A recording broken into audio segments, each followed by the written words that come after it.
अगर आज भी गरीब नवाज की अम्मा की तरह आज की माए अपने बेटों को बावजूद दूध पिलाने लगे तो मस्जिद अक्सा के लिए मुजाहिद नहीं तलाश करना होगा। हर घर से खालिद इब्ने वलीद निकलता रहता है। जवान है, दौड़े दौड़े गए, अम्मा कहाँ बेटा मोइनुद्दीन का? आज बहुत खुश हूँ अम्मा, बहुत खुश हूँ, बहुत खुश हूँ।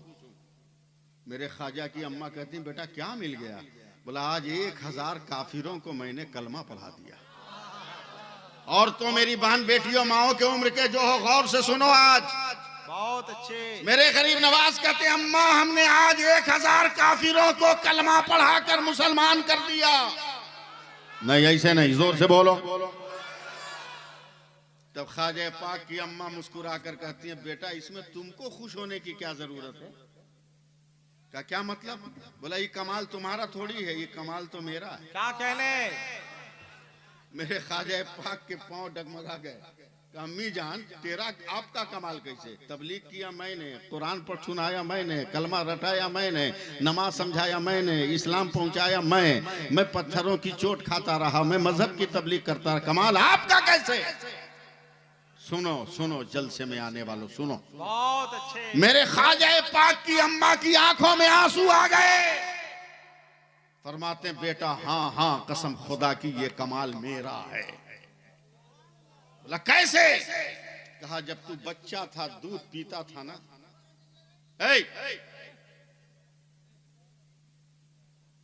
तो मोबाइल पर 119 मदरसा चलाता हूं मैं।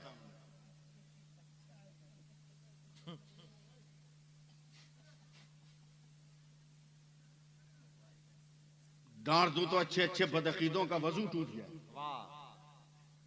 तुम किस खेत के मूली? चल भाग, देख पीछे तुम लटक रहा हनुमान जी की तरह, झांक के देख भी रहा।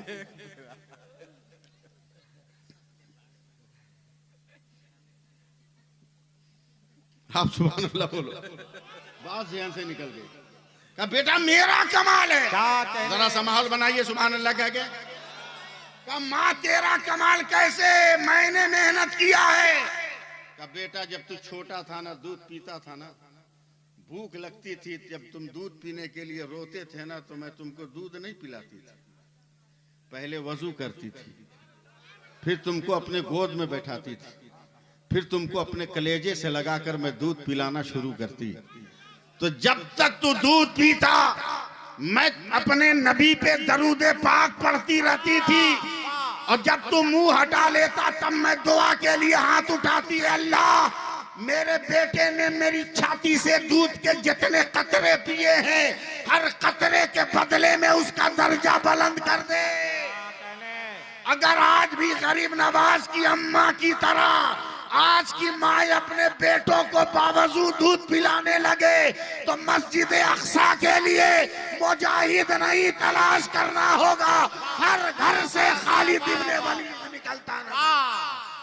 नारे तकबीर, नारे रिसालत, मजहबे इस्लाम, मसलके आला हजरत। क्या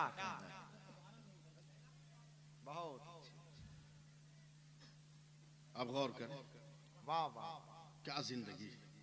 कल आ रहे हैं, उनका नाम है करबला का आईना। सुभान अल्लाह नहीं बोले?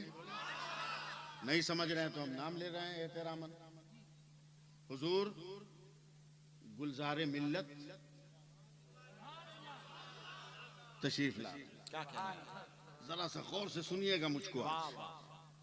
हिंदुस्तान है, हिंदुस्तान का राजा महमूद गजनवी है।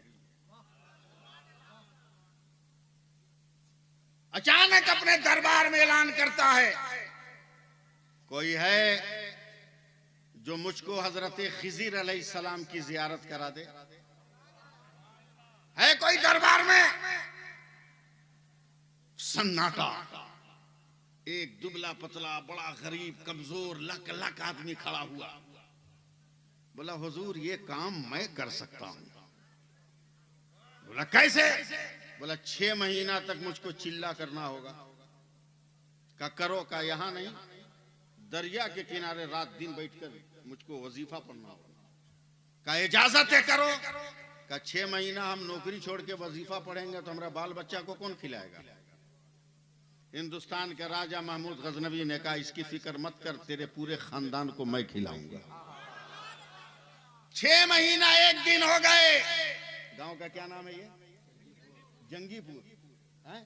जंगीपुर वालों तैयार रहना। और इधर उधर से आने वाले लोग, अगल बगल गांव से आने वाले लोग। 6 महीना 1 दिन इस आदमी का पता नहीं।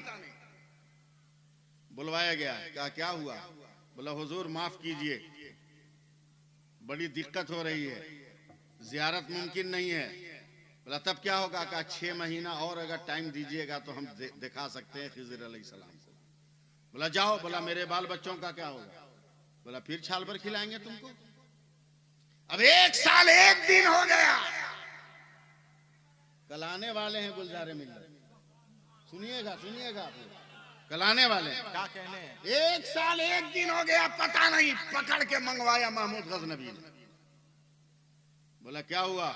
बोला हुजूर माफ कर दीजिए, आज तक मेरे बच्चे भरपेट खाना नहीं खाए थे, तो अपने बच्चों को भरपेट खाना खिलाने के लिए ये ड्रामा मैंने किया था कि कम से कम मेरे गरीब बच्चे तो भरपेट खा लेंगे। जो सजा देना हो दे लीजिए, मगर मैं कोई वजीफा नहीं पढ़ा, एक बहाना बनाकर अपने बच्चों का पेट भर रहा था मैं। गुस्से में महमूद गजनवी ने कहा कौन है जो इस धोखेबाज और मक्कार के लिए सजा बनाए, तजवीज करे। एक दरबारी खड़ा हुआ, कहा इसका बूटी बूटी बना दीजिए। दरबारे महमूद गजनवी में एक आदमी गोरा चिट्टा लंबा चौड़ा खड़ा हुआ और जोर से बोला सुभान अल्लाह, बहुत अच्छा फैसला है। फिर महमूद गजनवी ने कहा और कोई है जो इससे खतरनाक सजा मुतय्यन करे? एक दरबारी खड़ा हुआ, कहा बादशाह सलामत, सिर्फ इसके गोश्त की बूटी मत बनाइए, उन बूटियों को कुत्तों के सामने फेंक दीजिए। फिर वही आदमी खड़ा हुआ जो पहले खड़ा हुआ था, गोरा चिट्टा लंबा चौड़ा, सुभान अल्लाह, बहुत अच्छा फैसला है। महमूद गजनवी एकदम शशपंज में, हैरान। और कोई है जो फैसला सुनाए? तब हसन भाई महमूद गजनवी के चहीते गुलाम हजरत अयास खड़े हुए। हजरत अयास खड़े हुए, का बादशाह सलामत, साल भर आपने इनके बच्चों को खिलाया पिलाया, आपका दाना पानी कम हो गया क्या? क्या कहने? बोला नहीं। जंगीपुर वालों देखो मेरी तरफ देखो।